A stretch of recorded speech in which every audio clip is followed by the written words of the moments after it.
Hi readers, so it's me, Miss Anderson, and then we've been working really hard in informational text this last month or so, really figuring out and using different strategies to make meaning with them.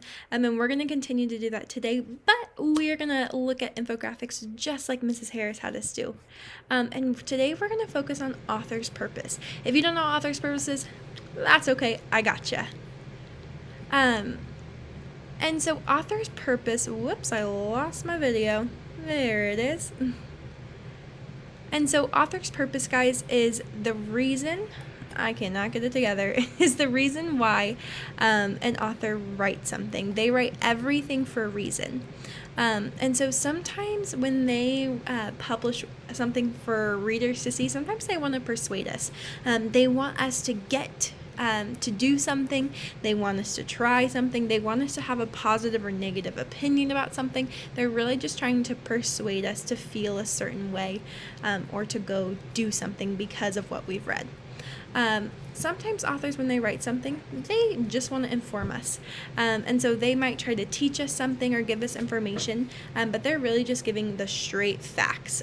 They're not showing their opinion at all, no positives or negatives, really just those straight facts. Sometimes writers also want to entertain us, and that just means they're trying to make a story that's interesting for us. And so we see that a lot in like fiction books or anime, sci-fi, comics, mysteries, anytime they just want to give us a good story. We're not going to use or really focus on author's purpose just yet. I just wanted to talk about it so we can use it for tomorrow. But for us to be able to find the author's purpose of something, we really have to read and understand the article or the infographic to be able to find that author's purpose. And so today we're going to look at two infographics on the same topic, because even though they're on the same topic, the authors might have written them for a different purpose. And so what we're going to do for day one is we're going to look at those two infographics just to understand them, and we're going to annotate to be able to gain that knowledge about what the author wants us to learn.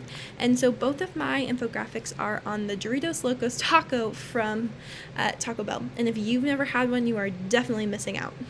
So here's my first infographic. And as I was looking at it, I was learning some new things. So these are all, here's all the ingredients used for 1 billion Doritos Locos Tacos. So they use 15.6 million pounds of cheese, which is insane. Down here, the biggest order at one time of Doritos Locos Tacos was over 1,300.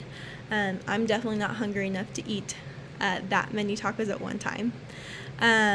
This part right here was really interesting to me, and so I went ahead and I annotated it. Remember that infographics, just like Mrs. Harris said, have different parts. Okay, we want to make sure we read them all. We don't want to skip any part because they're all important to what the author's trying to teach us. And so this part here, it says the most shared or tweeted Doritos Locos Tacos flavor was the Cool Ranch. And so I went ahead and I circled that, and I said, well, that part is teaching me. So when I annotate, okay, I'm writing down what it's teaching me. And I said, well, this part's teaching me that the flavor that people talk about the most on social media is Cool Ranch. And that was really interesting to me because I always thought nacho cheese was the most popular flavor. So I just went ahead, I read through my whole infographic, and you are going to annotate twice on it, so two different sections about what you've learned from that part. And here's my other infographic. So again, it's on the Doritos Locos Tacos. And so again, it's kind of giving me some information about that launch of that taco. And so here it says that it was 17.2 million pounds of food for 100 million Doritos Locos Tacos, which is wild. And that's the weight of 4 space shuttles. Then when I got down here, I was like, oof, this part really got me. It said only the finest ingredients, but I know they're using sarcasm because they tell me here that what's in the shell of the Doritos Locos Taco has butane derivative in it. And I had to look up what derivative means, and it means like it's based off of something. And so I know butane is like from a lighter. And so part of the shell, like an ingredient, is based off of lighter fluid. And this over here, it said, like the color that makes a shell the certain color is based off of petroleum, which is like gasoline we put in our cars. And so that part there was a little interesting to me. And they used sarcasm, so I was kind of getting a different vibe from this infographic.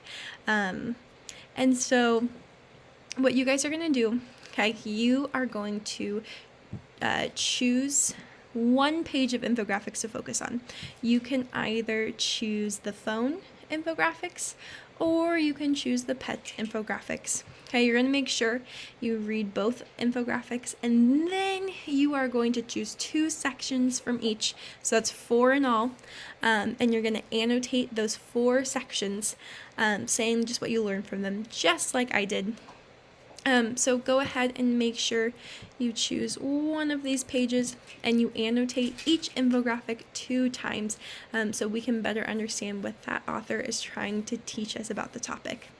All right, readers, happy infographing.